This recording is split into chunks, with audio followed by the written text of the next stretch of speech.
Yes. Christian and I really wanted to make a movie about friendship and loyalty through all kinds of circumstances, an epic story about two very close friends and a woman who joined them as the third part of that friendship and was the lover of one of them. And this, to us, was the reason for doing the whole picture, was to imagine going through these events together, and events that are part historical, part fiction. And people who manage to always find a reason to love life. A song they sing, they have to speak French, they have to sing in French, and this becomes their bedrock of how they get through everything. And over the course of the story, they're reunited, and the two guys have become fixers, one a doctor, one a lawyer, and they're fixers of last resort. They don't have a lot of money or resources, but they're good guys, they're good friends, and they'll try to help you out with any trouble you have. And they then rediscover their friend Valerie. So that's Burt Berenson, Christian Bale, Harold Woodman, John David Washington, and Valerie Vose, Margot Robbie. And my aspiration as a writer and a director with Christian, working on this over 5 years of meetings in a diner, and Margot was probably part of that for 3 or 4 years, and John David at least 18 months of that, is to see actors in ways you've never seen them before. That to me is my special effect. The special effect is the fun of seeing these characters and meeting them and wanting to hang out with them and wanting to spend time with them and see them face adversity with a great sense of humor and a great sense of love of life in spite of the trouble. And this is true in The Fighter. It's also true in Silver Linings. It's also true in Amsterdam. It's also true in Joy. I think all the films I've made have had people who are outsiders,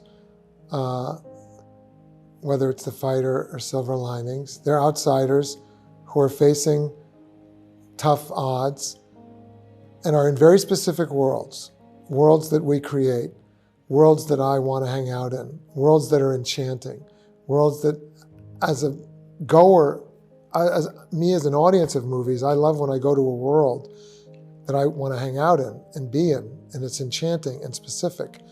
Whether it's Lowell outside of Boston in the 90s, or whether it's the 70s in New York with American Hustle, Philadelphia, outside Philadelphia, in the recent years, very specific neighborhood.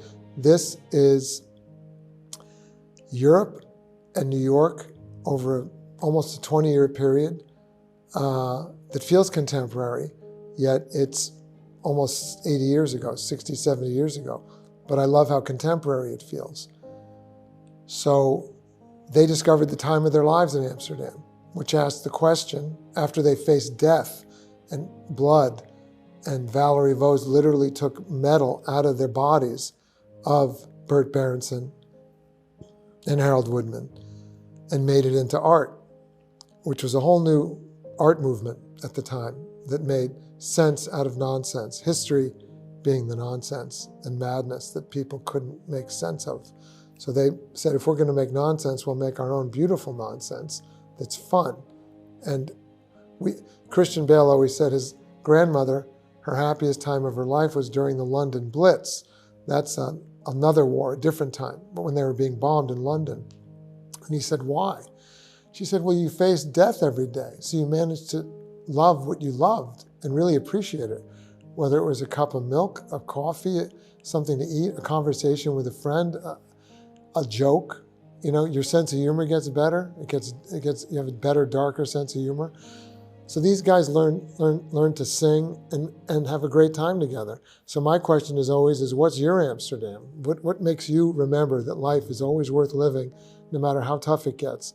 For me, it's a certain time we had where our dog a while ago ate a hamburger and also escaped our yard. And we also got stuck without electricity, yet we discovered things we'd never done before without electricity. We made candles and we played games with the kids and everybody that we hadn't done in years. And we probably got closer as a result of that. And These guys have a much more adverse circumstance in which they meet that bonds them. It's exciting for a filmmaker to have unknown history that feels shocking and amazing. That's a secret plutonium that a filmmaker has. And you're sitting on it, and you know your characters are going to go right into it. They're going to live through it and go out of it, and they're going to land in this situation. And the question is, what's going to happen? How are they going to survive while they're loving each other and still having a good time? Chivo Emanuel Lubezki, the cinematographer, chose a very large negative format that gave us a much bigger resolution and much bigger negative than normal. And that meant it could be appreciated in a lush, immersive environment that we were creating out of lush colors that made up the world and a feeling of the point of view of the characters. So you're always feeling this propulsive experience that's luscious and fun. It's fun to get all these actors together, and it's fun to see them be who they are. All the characters we like are funny, not because they're trying to be funny, just because of who they are. Hawbaker, great name, yeah. Well, it's everything. We were all very excited to make the picture. We prepped it twice due to the pandemic, and we were excited. You know, it was like we were a band who really wanted to play together. And that included the whole cast, and it included Chivo, who went through 2 preps with us, 2 camera tests. Judy Becker, the designer, in collaboration. This is probably our 4th or 5th movie together. J.R. Hawbaker, our first, following Albert Wolski, who's a legend. He's in his 90s, and the pandemic presented great challenges for his safety.